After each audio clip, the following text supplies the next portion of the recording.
week, huh? You guys having a good day? Good week? A couple of you are? That's good. Good. Well, yeah, there we go. Thank you, Charles. Always Charles, do you have a picture of your wife on your shirt? I do. That's awesome. Yeah, go ahead. Do a little spin. There you go. Well done. Thanks. Yeah, that's very distracting right in the front row. No, that's good. Well, we're in our last week of our generosity series. We're going to be doing a sermon today called Radical Generosity. And if you're new with us, this series has been really focused around the spiritual formative practice of generosity. And so, we're going through a series that I hope is something that becomes a habit or a rhythm in our lives, as we like to call it. And so what is it that we practice in generosity? It's something that we look at when we follow Jesus, when it looks like a practical ways to follow Jesus, what are the things that stand out? And generosity is one of those things. We're going to take a couple times a year and focus on these particular rhythms. Later in the fall, we're going to do something maybe like Sabbath or solitude or fasting or something like that, where we kind of get into this rhythm or practice, the things that Jesus did. And so, this is our first one in doing this, and I hope it's been a blessing for you guys and challenging for you. I know it's been challenging for me as I go in through these and prepare for them, and I hope it's been the same for you. But we started this series off with a line from Billy Graham. It says, if a person gets his attitude toward money straight, it will help straighten out almost every other area in his life. If a person gets his attitude about money straight, it will straighten out almost every other area in his life. And I think Billy is probably right here in that line. Money has such a grasp of our heart that if we don't have our attitude straight here, it can really mess us up and really hinder us in a good formational walk that we have with Jesus. And the first week we looked at was called "We are far happier are those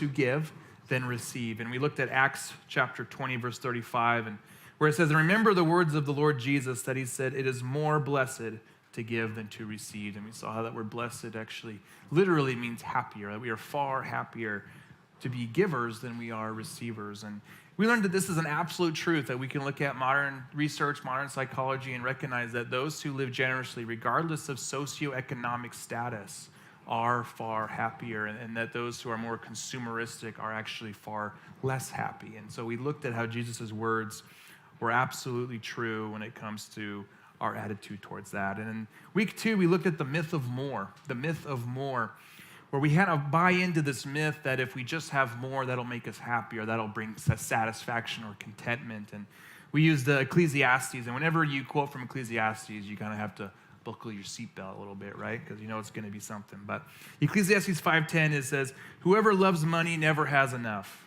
Whoever loves wealth is never satisfied with their income. This too is meaningless."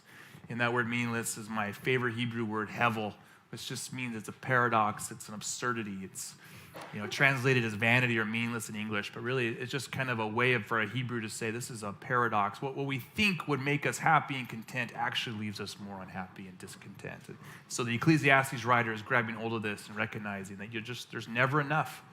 There's never enough money to make you happy. So stop living that way. Stop trying to pursue a life where you live the myth of more. And then Paul gives us some correction. He says, instead of pursuing the myth of more, live a life of godliness with contentment, and he calls it great gain or literally mega profit. Your life is mega profit. He used this in 1 Timothy 6:6, where he says, but godliness, this devotion to relationship in Jesus is how he would have used that word, with contentment, with satisfaction, is mega profit, is great gain. That we look at our lives, that our devotion into relationship to Jesus, and we see sufficiency in that, we see satisfaction in that, and therefore we are very wealthy people. We have great gain. We have mega profit, regardless of our wealth or socioeconomic class. And then last week, Corbin talked about how we do everything that we have comes from God. That everything we have comes from God. And he did a great job of breaking that down through Matthew 25. And in fact, I think on your bulletins it says Matthew 25, but it's actually Luke 12. That was probably my bad. So don't let that confuse you. But maybe I'll throw in a little things like that from time to see if you're awake. Anyways, we're going to be in Luke 12 today, not Matthew 25. But he taught from Matthew 25 in the parable of the talents. And he said a great line that really stuck with me this week. He says, the purpose isn't production, but participation. that none of us can choose what God gives us, but we do have the responsibility to use it. That no matter what God gives us, we can't just bury it in the ground, that we do have the responsibility to be generous with what we have. And that's really what generosity is. A lot of times we try to think of these knock your socks off types of things, like how can I give lots of money or whatever it is. And a lot of times it's just as simple as giving what you already have. We don't give what we don't have, we give what we already have. And so that was a great thing from Corbin last week. And that leads really well into the last sermon in this series called Radical Generosity. Radical Generosity. Before I dive into Luke 12, though, I always like to share a story from some of y'all who are working through this rhythm and practice. It's been really fun and a blessing to read your stories or hear your stories. And it's really unique how everyone is being creative and how they're being generous with their practices, and I find it really interesting. But this one I really like because of just the simplicity of it. I think, again, we get this idea of a grandiose generosity where we have to do something profound every single week, but a lot of times it's in the simple things, and a lot of times there are things that you already do that you may not recognize as generous. And so I wanted to read a story like that. It says, we visited friends last weekend. We usually bring dinner for one of the nights. They commented that they felt blessed by having a meal provided. We also do most of the driving while we're there, which they also found a blessing. Neither of us thinks much about it, but we are grateful that it is a blessing to our friends. And this is an awesome act of generosity, to be able to just provide one meal for a friend that you're visiting, or to give them a ride so they don't have to drive. I mean, this again, it's the simplicity of generosity that often leaves the biggest impact. And so something that these folks didn't understand. That they didn't think they were practicing generosity. They didn't go in there going, all right, we're going to practice generosity today. I think it was really like, we're just going to be generous. We're going to do the things that we love to do. We're going to give what we have, which was they had time and they had the ability to feed. So the simplicity of providing a meal or just driving someone around should never be underestimated. I think that's a good place. When you think about building a habits or a lifestyle of generosity, start with things like that, things you're already doing, or things that you can just build on, things that you would do automatically, and start from there. That's how radical generosity becomes a lifestyle. So let's dive into Luke chapter 12. We're going to be talking about a parable again today that was really challenging, and I think it rubs right up against our modern cultural norms when we think about wealth and money. And I hope it challenges you, because it for sure challenges me. So if you have your Bible, we're going to be in Luke chapter 12. We're going to start in verses 13. And let's read about what we have to receive here. It says in verse 13, someone in the crowd said to him, Jesus, "Teacher, tell my brother to divide the inheritance with me." Jesus replied, "Man, who appointed me a judge or an arbiter between you?" Then he said to them, "Watch out. Be on your guard against all kinds of greed. Life does not consist in an abundance of possessions." So let's pause there before we get into more of the parable. So here's the setting. We have two brothers. One of them is upset because the other brother won't share his inheritance. I think there's a story as old as time, right? These two brothers have an inheritance, and so they're fighting over who gets what. And they're looking at Jesus like, oh, here's a rabbi. He's probably fair and just. Tell us how we should divide it. And I think Jesus sees right through some of the intention here, the motivation, right to the heart. And really their idea is how do I get what's mine? Right? How do I get what's mine? Rather than sharing or looking at how we use this inheritance in a different way, what do I get that's mine? And I think if we ever put ourselves in those positions where you have a large inheritance on the table, there might be the temptation to want to think this way, right? To say, well, how can I get that wealth for and what I want and for my possessions? And Jesus doesn't play this game with them. He goes, absolutely not. I'm not going to get caught up in this what's mine and what's yours types of a situation here. In fact, he's going to give them a different way of looking at things. He's going to give them a different way of living this life rather than always to seek out what is mine. He offers them this. He actually warns them. He says, watch out. He says, watch out for this. Be on your guard against all kinds of greed. That word greed there is where we get for covet. So this idea of pursuing or desiring something that's not yours, but you look across the fence and go, ooh, if I just had that, life would be good. Or if I just had this, I would have some kind of a peace of mind, or I'd have whatever that might be in your own context. In this case, it's the abundance of property, of land, of wealth, power, all those things in the context of Jesus' day. And all of us can dream this way if we're not careful. All of us can have a dream in our heads or even a fantasy of what large quantities can offer us. We fantasize about it. We think about, well, if I just had this much money, then I could have this financial rest. I could have financial peace. I could not worry about these types of things that I worry about anymore. A dream like this is not a bad thing. I don't think wealth is a bad thing. But if we're not careful, it will divide us as it does these brothers. These brothers were fighting. They were divided over this issue. And they were being deceived by it, right? So Jesus says, watch out.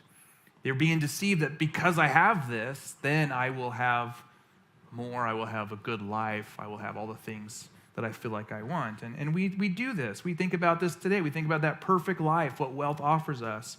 But if I just had that house, if I just had that car, if I just had that stability, if I just had that relationship, that reputation, or whatever that might be, then I'll be there. And we've been talking about that for a lot this month. It's that myth of more again. But in this way, it's kind of the life that I want. It's kind of this perfect life that frees me from all the troubles that I'm having now, or maybe the anxiousness that you're having now. Again, wealth isn't wicked. I'm not trying to beat on the idea of wealth. What I'm saying here is if you're finding yourself in the pursuit of wealth, hoping that it will bring the good life, this is where Jesus would say, watch out. It's a trap. It's a trap that we fall into. And Jesus says you must be careful to guard yourself from this mentality. It's just a part of the human experience when we say, when wealth and possessions and those abundance things are what we feel like is the good life, we are falling into a trap. And so Jesus gives us a parable that gives the contrast of what this good life may look like. And this is where he gets, I think, right up against, especially our Western culture in a big way. He rubs right up against it because he's going to redefine what it looks like to have a good life compared to what we might think is a good life. So in verse 16, he continues them. He says, he told them this parable. The ground of a certain rich man yielded an abundant harvest. He thought to himself, what shall I do? I have no place to store my crops. All you farmers, and you're like, this does not sound like a problem, right? Then he said, this is what I'll do. I will tear down my barns and I'll build bigger ones. And there I will store my surplus grain. And I'll say to myself, you have plenty of grain laid up for many years. Take life easy, eat, drink, and be merry. Sounds pretty good. If the parable stopped there, we'd be like, absolutely, right on. Right? This is the good life. This sounds awesome, right? Eugene Peterson, he paraphrases that last line, take life easy, eat, drink, and be merry. He paraphrases it this way. You've got it made and can now retire. Take it easy and have the time of your life. That's exactly what Jesus means here. Take it easy, have the time of your life. Go, you don't have to work for years. I think most of us would be like, absolutely, sign me up, right? Sounds pretty good. God blessed this rich man with an abundant harvest. Right? He has way more than he will ever need for a long time, and he is fantasizing about all the things that I can do, all the peace of mind that I have. I don't have to worry about working or all the uncertainties that come along with a harvest, all these things. He's feeling pretty good. Doesn't have to worry right now. He has so much abundance that he seems to be doing the financially wise thing, right? We're like, this is a great opportunity to tear down the old barns and build bigger ones, right? If we were watching this from the outside, we go, boy, what a success story, right? Wow, he's got bigger barns. They have to get into a bigger building. This is amazing, right? What a success this guy's experiencing. He invests in new barns, seems wise, tearing down his older, smaller ones to make room for larger ones. What a success story, right? We would think about that. What a blessed guy to do this. For our culture, this man is our hero, right? For many in our culture, this is our hero. Someone who has an abundance of possessions, of wealth, and makes room for those things and can now live a life of joy, live life to the fullest, eat, drink, and be merry. But here's the kicker. This is where the parable stings a little bit. Because here's the kicker. The line that he uses there, take life easy, eat, drink, and be merry, it's from a Greek Epicurean philosopher. And so what Jesus is doing here, he's being very intentional with this line. This is a very common line, which I think it is today, but it's an Epicurean line. It's really what the pagans thought the meaning of life was, for luxury and pleasure. if you're an Epicurean, you live by this line, take life easy, eat, drink, and be merry. This really summarizes Greco-Roman life in a nutshell. Do whatever you need to do by any means necessary to live this type of life of luxury and pleasure. And so Jesus is going after this kind of Greco-Roman cultural iconic line of his time. And I think probably is to us today that emphasize this life of pleasure and tranquility. And he contrasts. He says this idea of Epicurean thought of take life easy, eat, drink, and be merry. This is the pagan way of life. So this is the pagan way of life. And whenever you see Jesus using the contrast of pagans with his people, this is not a good thing, right? He's commentating on the culture of his time, and he's saying that's the way that they live their life. The Epicureans live this way. But he's going to give a contrast here. It says, not the people of Jesus. The people of Jesus do not live this way. We live a different way of looking at the life. We have a different definition of what the good life is, even though many of us might read the Epicurean life and go, that does sound pretty good. What Jesus is offering is something far better and what it means to have the good life. He continues in Luke 12, 20 through 21. He says in verse 20, but God said to him, you fool, this very night your life will be demanded from you. Then who will get what you have prepared for yourself? This very night, he says, yeah, you've got a great abundance, bigger barns, congratulations, but your life will be required of you tonight. You will not experience the pleasure and luxury that you had in abundance. It was now hoarded for himself and wasted. In verse 21, he says, this is how it will be with whoever stores up things for themselves, but is not rich towards God. This is a hard parable to swallow, isn't it? It's a hard parable to swallow. It seems that Jesus is calling the fool to the one who dies in pleasure and luxury rather than passing on what he was given in riches to God. Now, there is some cultural context to this that we need to unpack. In the ancient world, wealth was generally measured in land or of goods, common goods, sheep, goats, things like that. There's only so much of that going around. In our digitalized money age, it's a little bit different, where a lot of times our money is just numbers on a screen, right? I don't know many people who just walk around with cash anymore. Maybe some of you guys do. But in the digital age of money, there's this kind of endless amount of digital coinage. But in the time of Jesus, there was only so much land. There was only so much cattle and crops for people to go around. And in the time of Jesus, roughly about 10% of the population owned 90% of the land.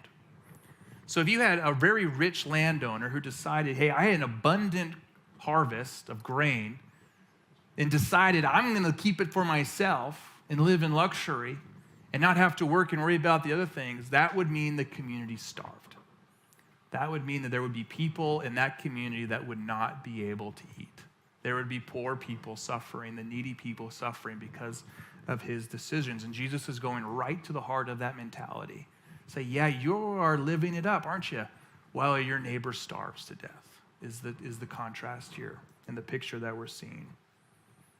The parable is reminding us that for those who have more than enough, who are relating to this rich ruler, that we have the responsibility to use it wisely, not to build larger barns for ourselves, but for the rest of the community.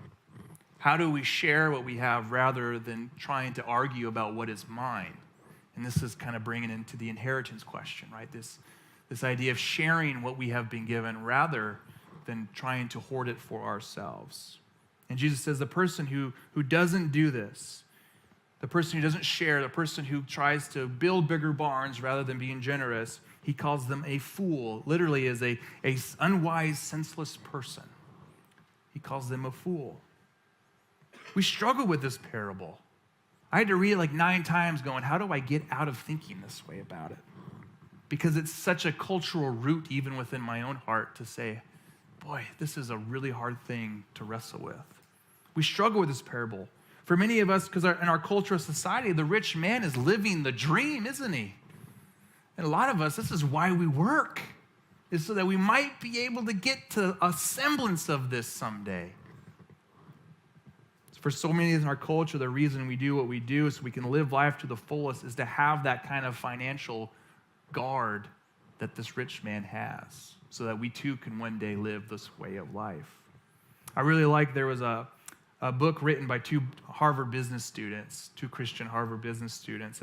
And they took a more of a modern interpretation and kind of took this parable and translated it into a modern way of thinking. And I really thought they did a great job, and I want to read it for you. Their names were John Cortines and Gregory Baum, and they say this, kind of reinterpreting this for our modern day. He says, the stock options belonging to a manager vested after a major run-up in share price, and he thought to himself, what shall I do? For I already have enough saved to send my kids to college, my house is paid off, and I already maxed out my 401k every year. And he said, I will do this. I will open an investment account and create a passive income portfolio, and I'll exercise my options and put the money there. Anybody understand any word that he just said? I caught like two of those, okay? And I will say to my soul, if you have a big enough portfolio to be financially independent, retire early, plan some vacations, and play golf. There's that Epicurean thought leaking into our modern day. For so many of us, this is what the good life is. This is what we were taught to pursue. This is what we have been trained to pursue through different means. And this is exactly the kind of life that Jesus would call as foolish. Jesus would call us fools. For our cultural context today, our dreams of the good life stand in stark opposition to what Jesus defines as the good life. So as you wrestle with this, as you try to eat this week, think about this. What does it mean to have the good life, really, when it comes to this idea? As John Mark Comer puts it in relation to this story, I really like his line here. He says, the villain in Jesus' story is our culture's hero, yet to Jesus, he is the fool. The villain in Jesus' story is our culture's hero. He's a success story. He's an investment entrepreneur, whatever you want to call it, yet to Jesus, he is the fool.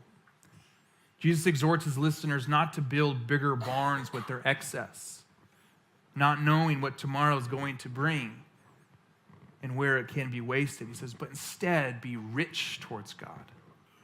Be rich towards God.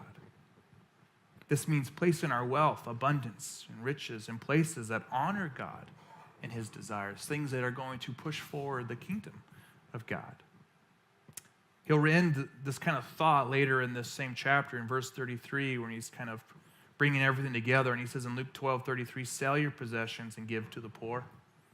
Provide purses for yourselves that will never wear out, a treasure in heaven that will never fail. And so he's leading up into this idea of what does it mean to be rich toward God? What it means that you're going to sell some stuff and you're going to give it away. There's going to be extra stuff that you have that you gotta share rather than hoard for yourselves. And Jesus is really teaching us an insight into the coming age. You know, there's this coming age of what the heaven on earth will look like. And instead of thinking about our lives, the temporary fleeting of abundance of possessions, the things that we can have now, rather than those things that we are given now that can be used for future good. And we get sucked into the dreams of only the good life here on earth, we will live like fools. We will live like fools. But if we see the things that we've been given from God as a way to bring heaven on earth, as his prayer in that famous sermon will teach us, that we are to pray for heaven and earth to come together, sharing life with others, we see what Jesus means. We see what Jesus means.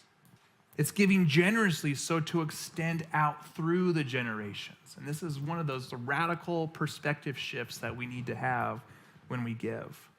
So often when we give, we have even unspoken stipulations with our giving. Well, give as long as I like this, or you're doing this, or but there's idea of giving in a way that transcends our today and into the future of generations to come. As I started to think about this perspective, I had to really think, like, all of us are here today benefiting from givings that have happened years ago. That all of us are now benefiting from other people's generosity, even people we've never even met. We're benefiting from that. And I thought about my own story. I thought about, I was an 8-year-old kid when I responded to Jesus. And I got saved at the most rural Utah thing you could imagine. It was a Billy Graham / rodeo, right? But I thought about that, and I said, well, who paid for the facility? Who gave so that they could rent out that arena for us to come to? who gave their time in order to come forward and say, hey, I'll pray with those who come forward to respond to Jesus' message. And I was led to the Lord by my kindergarten teacher. I was probably 8 years old, so she was kind of that familiar face that I knew that I went to. And I thought about her, the generosity of giving her time every night. I think it was like a 4-day thing. Every night to go and pray with people as they come. And I don't know if I would have went if I didn't have somebody I recognized that I could go to about that. And so I was thinking about how all those things played into the generosity of my experience of coming to the Lord. What if someone decided, you know what, it's not worth it to be generous for that particular event? What if someone was like, yeah, I'm not going to give up my time in order to sit and pray with people who are coming forward? Who knows where that 8-year-old kid would have landed, right? If I didn't have a place to come, if I didn't have a people to go to who decided to be generous. And that's what I mean by being rich towards God. You're giving with the intent of, I don't know how this is going to use, but I believe that in doing so, it's going to bring value and richness to generations that I may never see. Like the givings you give now are going to be reaped, maybe not by you, but by the kids in that kids ministry. Or maybe their kids as well. We just never know how your generosity today makes an impact in future generations, all the way to the coming age to come. Think about that in your own life. Who gave generously to make a way for you to respond to Jesus? Who gave generously for your story to even happen? This is what Jesus is talking about. When we're caught up in this wealth of what is mine, rather than looking at how do we share what we have for the betterment of others, not only the poor, the needy, but for the generations to come, what happens? You may not always see it. You may not be able to control where your generosity goes, but it definitely has a ripple effect through the generations. We're all examples of that. The kingdom gains because others have given, and the kingdom will come to gain because you choose to give today. We are just a part of the history of our people. It is our time, our turn, this time, to be the generous ones in the history of our people going back over 2,000 years.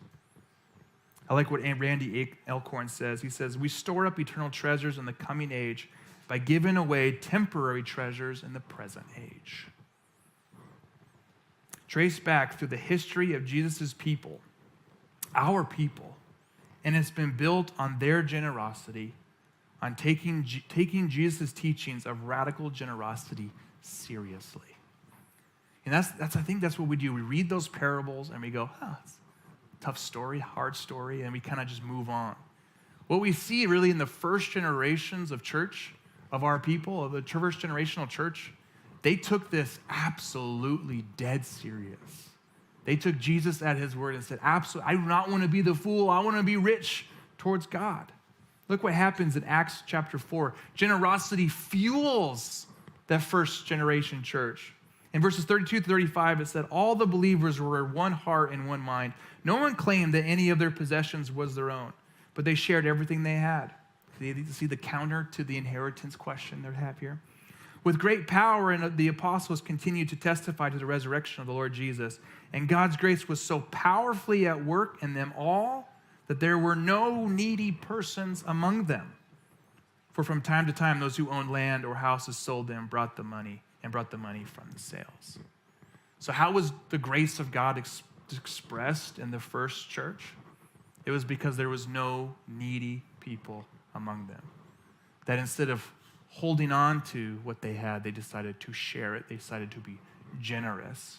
And it was a powerful witness in that first generation. Honestly, this is the beginning of so many shifts in our Western culture. Every social program we think of that cares to the needy and the poor starts here. Because Western society cared very little for the needy and the poor outside of this moment in history.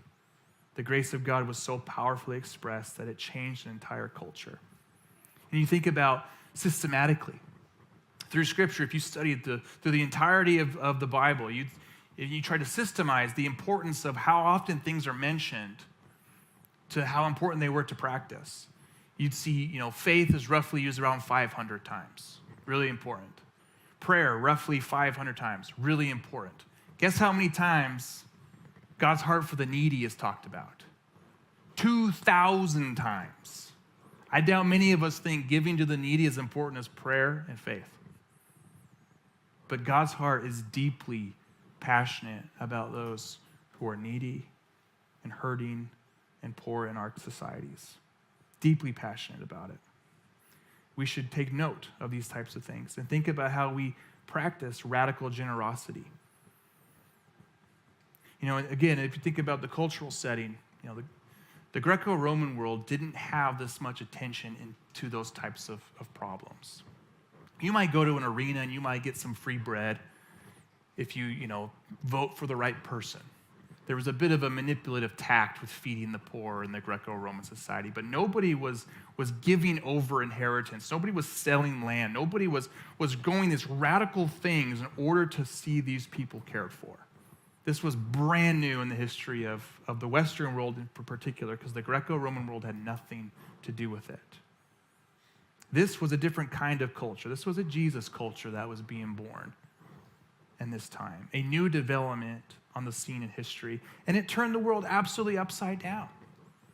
There's a great book if you ever want to get bored and you want to read a good history book, but there's a book by Tom Holland, not the actor that plays Spider-Man, a different guy. Okay, he wrote a book called Dominion. He's one of my favorite historians. He's kind of one of those secular agnostic writers, but you hear him talking, you're like, dude, you're gonna come to Jesus soon, because he's seeing this for the first time. But he wrote a book called Dominion, and he talks about this shift. He says, we would not be where we are in Western society without the generosity of the first generation church. That we would be in a very radically different place because of how those people shifted the culture of human civilization. The Greco-Roman world was a disgusting, depraved place, and God completely flipped it upside down through his people. In fact, Tim Keller catches this really well. I miss Tim Keller. He passed away a few years ago. You guys miss him too? Man, he was a good writer, good thinker. But he wrote this. He says, the early church was strikingly different from the culture around it in this way. The pagan society was stingy with its money and promiscuous with its body. A pagan gave nobody their money and practically everybody their body. And the Christians came along and gave physically nobody their body, and they gave practically everybody their money. I think he captured it really well, the shift that occurred in the human mind and heart. You see how this kind of percolates over the centuries. St. Basil of Caesarea, one of the Cappadocian fathers, wrote in the 4th century, he says, the bread which you do not use is the bread of the hungry. The garment hanging in your wardrobe is the garment of him who is naked. The shoes that you do not wear are the shoes of the ones who is barefoot. The money that you keep locked away is the money of the poor. The acts of charity you do not perform are so many injustices that you commit. These are people who created entire communities. These are the beginnings of what we would consider hospitals, because there was no care for the infirmed. St. Basil would go on and create leopard colonies. Places where people could go to receive help when they need it, places where they could get provided for. This was the beginning of our history. This is who we are as a people, led through from thousands of years ago to today, and now it's our turn. Now we have been handed the baton of what we will do with the abundance that we've been given, with a generosity that we are now called to follow Jesus in. It is now our turn, same as it was in Acts 4, where the 4th century AD, we serve the same God, the same Spirit, the same Jesus lives here among us, requiring of us the same. It must be a time when we think about who we want to be remembered as. Who are we as a people? Who are we going to be as a people? Who are we going to follow in the ways of the good life? What are we going to do with this legacy that we have inherited from the countless generations before us who were generous in what they did with their faith in Jesus? What are now we going to do? Now it's our turn. It's our turn. And I ask that we turn Pullman, the Palouse, the world upside down, just like they did in Acts 4. That we live a life of radical generosity, not so that we can just say we're generous, but that we can see the powerful grace of God displayed among us, this town, this region, whatever it might be that God wants to do through it. It must start in our hearts. We have to see this as great gain. We have to see this as something we desire to do, to change or adjust our lives around in order to make it happen. We have to practice it. We have to put it into a rhythm if we want to see it in our world. Because things like this are too easy to kind of go, well, this person can do it because they have some money. That's not the attitude. We need to be able to do this. It takes an entire community to shift the culture. Cultures don't happen because one or two people did it. It's when an entire community of people says, this is how we're going to live. This is how we're going to prioritize our life. This is what value is to us and how we live. So I ask, who are we going to be, church? Who are we going to be as a people when we think about the idea of generosity and practicing in our lives?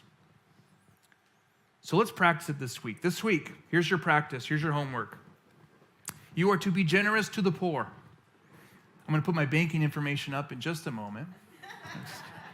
No, just kidding. Be generous to the poor. I want you to, there's a few ways you can do this. Again, be creative like you have been all month.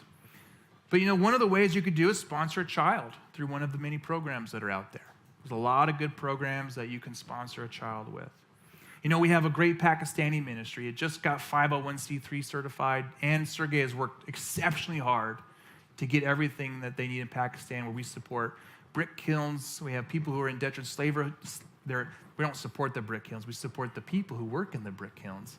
But they're all basically indentured servants or slaves to those brick kilns, where we support them. We offer medical treatments for a lot of the women that work in those environments.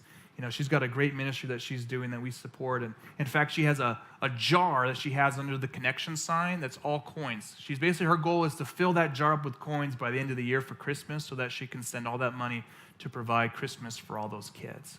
So if you have some extra coinage, empty your pockets, empty your car doors of coinage and dump it in there. Let's fill that thing up. And again, it's coinage. Again, simplicity of just dumping a few quarters into a jar is generosity. And be different. Pray about how to be radically generous. Pray about what that looks like. Again, you're not doing anything that you're not giving away what you don't have. You're only looking at how to be generous with what you do have.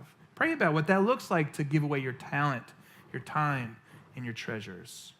If you don't give currently to this church regularly or generously, commit to doing so that we can continue to invest in our community at large. We have a really cool opportunity that's starting up soon, where we are going to house the Whitman Recovery Center here in this building. We don't have a recovery center anywhere in this county. I don't think even the next 3 counties yet, right? I think Latah has one. And so RLC Pullman is going to be the home for that until they can find their own place. And so when you give generously to RLC, you're going towards that. Yeah, okay, we can clap for that, sure. It's cool. It's really cool. So, they're going to have counselors here every single day. So I'm excited to sit and watch how as God uses this center. Here's a reach exercise to kind of think about. You could, if you're kind of thinking, what's the next step further than that? What if you donate your time to a ministry organization that's loving on the poor and the needy? There's a lot of good ministries that just need people to give their time. They don't need people to write checks. They need people just to come in and help. Maybe you mentor a young person. We have a fantastic youth group here. Charles here does a great job with them. Take on some of those younger kids, mentor them, love on them, teach them what it looks like to be generous at a young age. And one of my favorite things to do is walk around the block this week. Do a little stroll in that -degree weather. I don't know. This is a lot easier in the summertime. And just be on the eye for things that you can help out with. What are some things that you're like, boy, someone needs help rolling their trash cans back up to the house, or maybe there's some things in their yard that need taken care of. Just walk around the block, and maybe it's an enemy that you're like, maybe I'll go mow their grass when it gets warmer outside. It's just little things that you do that are generous. Think about those this week as you maybe go on a walk, and think about those things. And I'll end with this. You got your homework, and then we're going to reflect. I'll end with this. Psalm 112:5 says, good will come. Tov is our big word here at this church. Tov, the goodness of God. Good will come to those who are generous and lend freely, who conduct their affairs with justice. And that's my hope and prayer as we conclude this series, is that we will be a Psalm 112 church.